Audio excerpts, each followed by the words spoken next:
tortured yet unbroken, tortured yet unbroken, tortured yet unbroken. You've done yourself proud today, exile. You've done yourself proud today, exile. You've done yourself proud today, exile. You shall be rewarded. You shall be rewarded. You shall be rewarded. Of course. Of course. Of course. Life will go on. Life will go on. Life will go on. The corruption will pass. The corruption will pass. The corruption will pass. Hunt well. Hunt well. Hunt well. You have come to Tasuni. I see into the gloom. Look me in the eye. And life and death. Creation shivers and writhes. Amused to the twisted and vile. I see and feel the darkness. Purger of corruption. Very good. But wait a moment. Who are you? I am Tasuni, he who peers into the gloom, who hears the black hearts that thunder within the mountain deep. If you seek enlightenment, find a torch. If you seek to understand the nightmare, I can help feel your way through the darkness. I understand that you like to be called a shadow. An interesting thing about shadows, they are strongest in the day and are utterly consumed by the night. There won't be much daylight where you are going. Your holy mantle is stained with the blood of the countless, Templar. A sacrifice worthy of a god. Just not to the god you had in mind. Your path is as forked as the viper's tongue, Ranger. Are you the hunting animal, or are you the thinking, feeling woman? Yes, you love the wilderness, but that does not make you wild. I stare into the eyes of madness, Witch. I see a hunger for power that nightmare would most generously satiate, should you choose to ask it. You have bled and you have murdered, duelist. Why? For your precious glory? And where are you now? At the end of a world on the brink of extinction. Glorious!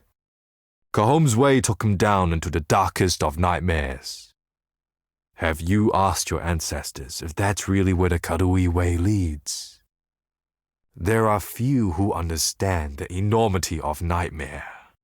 That kind of mind that you and I both possess is as rare as rower's teeth. All the answers, Scion, are in that beautiful skull of yours.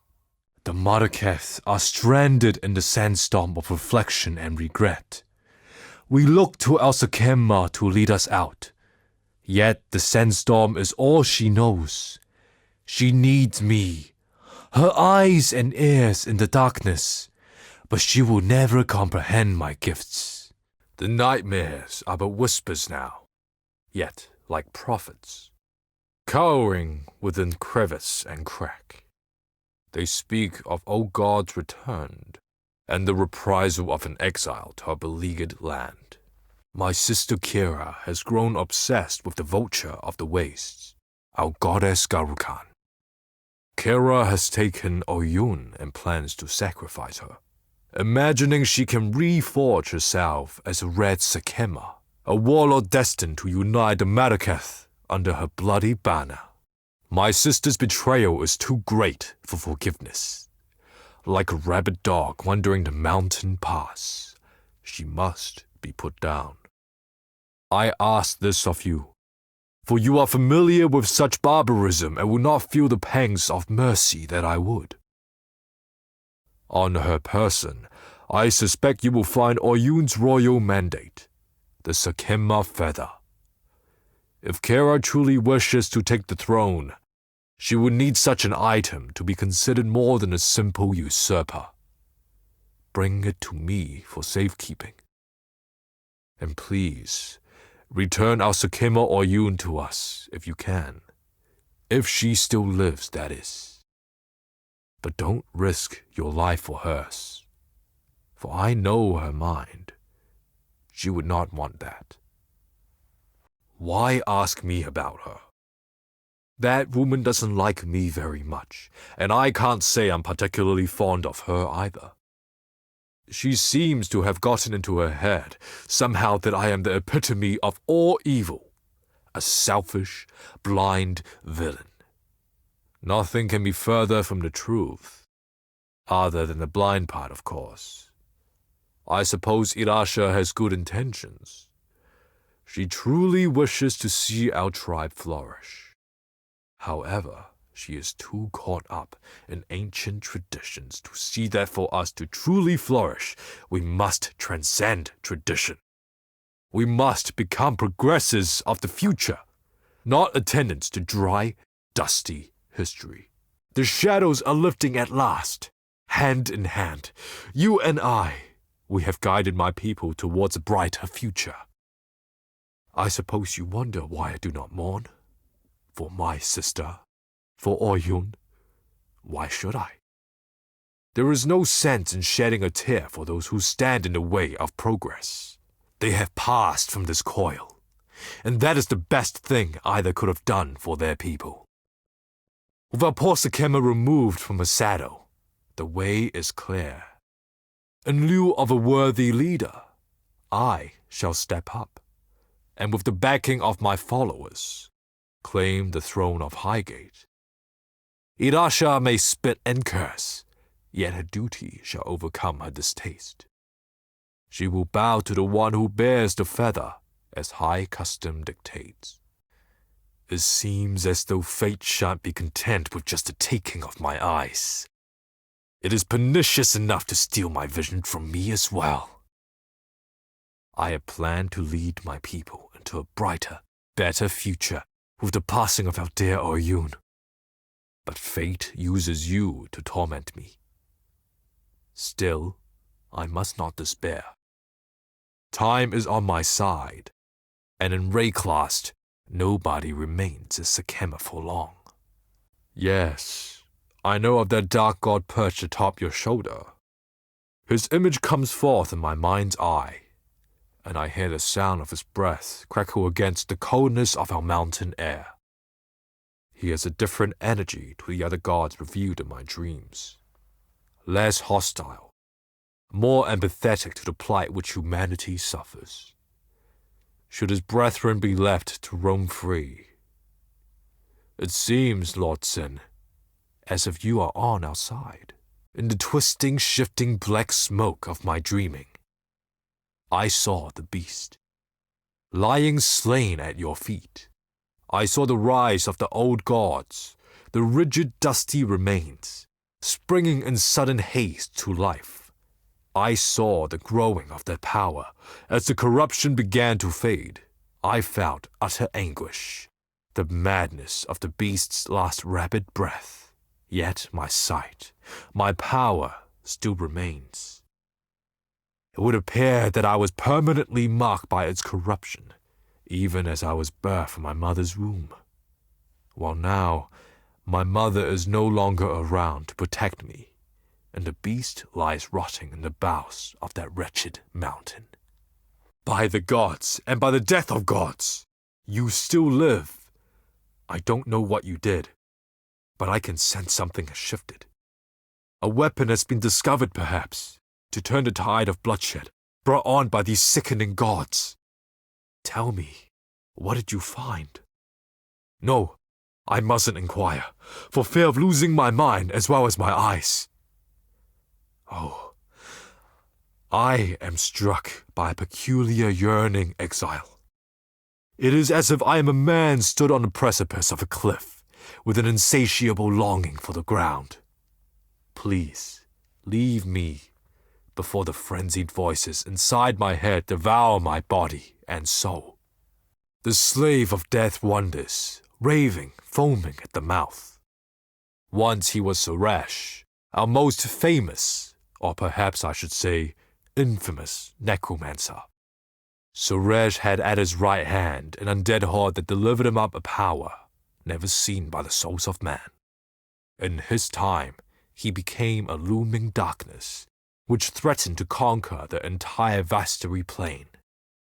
On his giant undead crow, Suresh led his warriors into battle against our famous goddess, Garukan. After a lengthy battle, Garukan prevailed, cursing Suresh to immortality, a twisted existence, mounted with his crow mount to serve as death's slave for all time. With the gods risen once more, Suresh's power over the dead is erratic, yet holds strong. If you were to remove him, the dead will go free. Their strength would lay dormant, till someone of integrity gave them a directive, that is. Once again, the god-killer returns triumphant. And was it as I said? Do the dead indeed wander aimlessly? Someone should give them a purpose, a leader who sees a better future for our nation. They are the decaying Marakath after all. Why should death free them of their duty to Highgate, or to the betterment of this world? Diala has the form of a woman, yet the substance is 1 part corruption and 9 parts death. One day soon, you will see how lifeless she truly is. When a boil is fat with infection, it glistens with the luster of false youth. Lance that boil, and it weeps its corruption away and shrivels to nothing. Whether by purpose or desire, you are the physician who has revealed Diala's truest nature. Keela rides more swiftly and strikes more truly than any other Dekara here. If only she could learn to think as swiftly as she rides and speak as truly as she strikes. Better and worse are judged not on the talents one prizes, but the talents one needs. Pitadas and Vanya, 2 mouths that speak from one mind. When together, they express some quite interesting thoughts. When apart, well, half a thought isn't really even a thought, is it? The Marakath speak of his betrayal, but Vo did what he thought was necessary to destroy the beast. Now he wonders the desiccation, tortured as much by his failure as by nightmare. In destroying Vo, you have avenged many a pretty bloodied nose around here. Well done, you. Nightmare is not without sophistication. In life, Doreso was tortured by frustration and shame. In death, Nightmare has erased his past and forged a dream world in which Doreso would remain contented and loved. What if Nightmare could do that for all of us? Would we really wish to destroy it then? Doreso was always a good man at heart, chained to an eternity of love and triumph. You set him free. The Red Sakema was the woman who forged what it meant to be Marakath. A people united, strong. Deshret lit fires in the hearts of women and loins of men. When she fell, so did the Marakath. We've been falling ever since. My understanding of Kawom, the man, is that he was a prisoner of his own delusions. Now, he is a prisoner of someone else's. The power of Nightmare to manipulate the soul never ceases to impress me. That could be you one day, should you continue to follow this dark and winding path. Nightmare gave Kawom everything he ever dreamed of. How did it feel to make that dream die? Beneath your feet, creation shivers and writhes. It yearns for transformation like a worm in a cocoon that dreams of wings and freedom. A transformation that only the beast can excite. A dark god of ancient sacrifice, a muse to the twisted and vile. The beast, the nightmare, the darkness, names given to it by mortals that think with slugs bound in shells of bone. Yet one man knew the beast's true name, understood its impenetrable nature. Malachi. Upon death, our bodies return to the ground. Those that are marked with darkness nourish the corruption. Those that were mighty in life are stolen away. They are carved and crafted, manipulated with malevolent creativity into becoming Malachi's servants, forged into ghasts of pure nightmare. The gate is open, and now I hear her voice as clearly as if she was sitting right here with me. Words of a dead woman, reverberating up from the depths of Highgate. A spirit chained, yet not enslaved. Tortured, yet unbroken. That dead woman is Deshret, and our red Sakema longs to return to the dust of her vestiri. Free her, and I shall reward you as my gifts allow. I felt it, saw it, the storm of her release. Our red Sakema is free to mingle once more with the red earth of our birthplace. Deshret was the howling wind, the lash and bite of the driving dust. Our wild vestiri is weakened by her absence no longer. You've done yourself proud today, exile. Righted the wrong that we Marraketh have borne for far too long. And of course, as promised, you shall be rewarded. Malachi is what every ghast aspires to be. The hands and eyes, the voice and mind of the beast itself. I see him in my dreams, forming his designs, crafting his tools, refining the chaos of nightmare into a vision. A future that you and I would not recognize, that neither you or I belong to unless, of course, we choose to accept the dark embrace. This is Malachi's greatest work, an act of invention like none other. Should he succeed, he will awaken the beast. What then? The beast is not death. Life will go on. A life like nothing we have seen before. Ghasts have no use for words. To speak in nightmare is to speak in emotion and image, in thought. I see and feel the darkness, and that is how I know that the cataclysm was no accident. Its images are far too rich with intention, far too steeped in satisfaction. Malachi's satisfaction. Malachi devastated my people, destroyed the eternal empire, for one reason: to put himself right where he is now, within the black heart of the beast. Malachi's apprentices, Chevron of Umbra, Dodre Doctung, and Inquisitor Marigado. You'll find no more devoted servants in awe of nightmare and life. They were the three finest forgers of corruption in the empire. I'm inclined to agree with Malachi on this one. It would have been such a waste to let them languish in death. Poor Deshret. Each had the wicked way with her, you see. Their turn at trying to subsume Deshret into the collective corruption. Ingenious they are. True artists. Had Deshret been in possession of an imagination, they might well have succeeded in creating a ghast of her. Fortunately for us, Deshret never had such a faculty. If Deshret were able, she'd thank you for dispatching her tormentors, Malachi's wicked little trio. You have to content yourself with my thanks instead. Deshret has been avenged, as is the way of the Marraketh. Tidiness helps one sleep at night, don't you think? It took a shadow to destroy the darkness.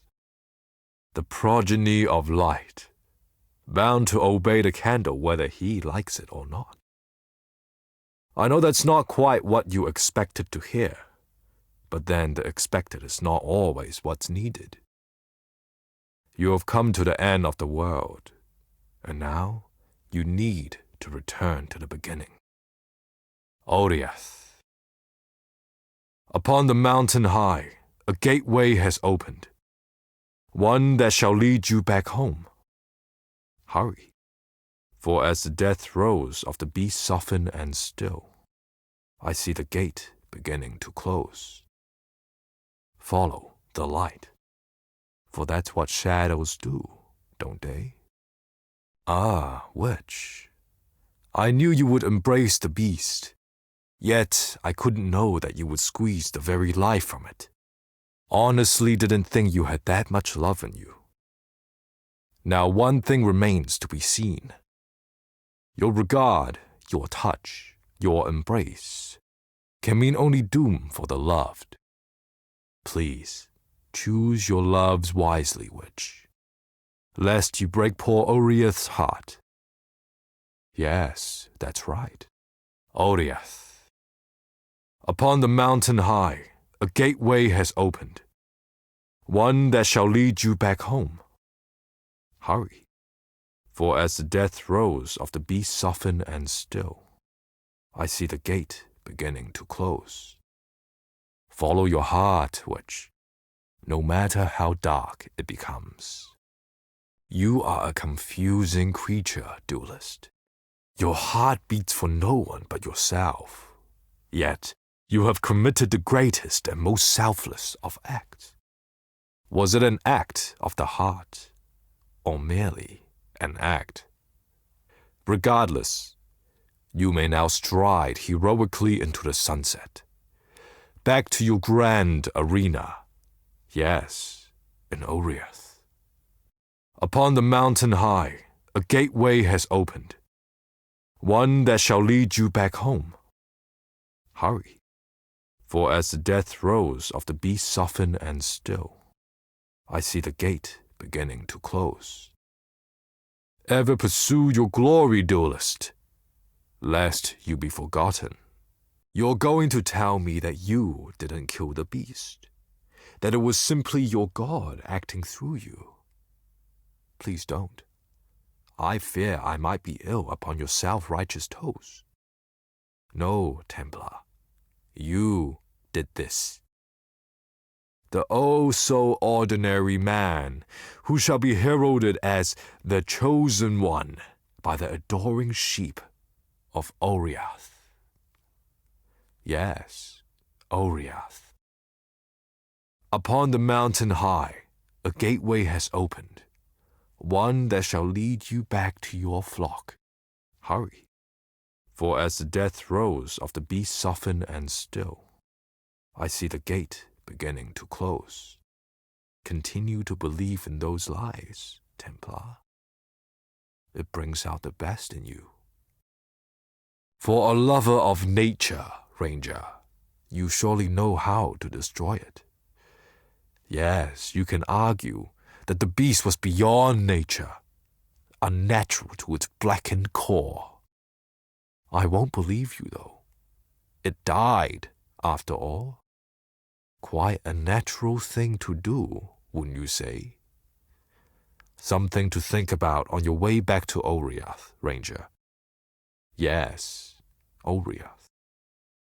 Upon the mountain high, a gateway has opened, one that shall lead you back home. Hurry, for as the death throes of the beast soften and still, I see the gate beginning to close. Continue your wild ways, Ranger. They seem to come so naturally. I'm sure your ancestors are very proud of you, Marauder, yet also rather confused. For even the great and powerful beast could not slay you. And if you can't be killed, then how will you ever sit at your ancestors' table? Quite a conundrum, that. Something to mull over on your way back to Oriath. Yes, Oriath. Upon the mountain high, a gateway has opened, one that shall lead you back home. Hurry, for as the death throes of the beast soften and still, I see the gate beginning to close. No one ever said that the Karui way was an easy way, Maroda. You had no idea who you were when you left Oriath, did you? A slave to the names others gave you. So you went ahead and forged yourself anew. Bane of nightmare. Purger of corruption. But that leaves us with a rather tricky question, doesn't it? Who are you when everything you have lived for is gone? Perhaps the answer awaits you in Oriath. Yes, Oriath. Upon the mountain high, a gateway has opened, one that shall lead you back home. Hurry, for as the death throes of the beast soften and still, I see the gate beginning to close. So many questions, Zion, yet the answer is so often the same. I heard a fool once say that the past does not equal the future. I heard someone far wiser say this of Mara, our goddess of fortune. Your past is the card she reads, and should she not enjoy your story, your future will be the card Mara skins you alive with. The divination cards mean a great deal to me, and they can mean a great deal to you also. The thieving Eternals collected them, spread them far and wide across the empire. I mean to have them back. For each full stack of one kind you shuffle my way, I will procure you a gift in kind from the goddess of fortune herself. Hunt well, and I'm sure Mara will enjoy your story when she finally comes to read it.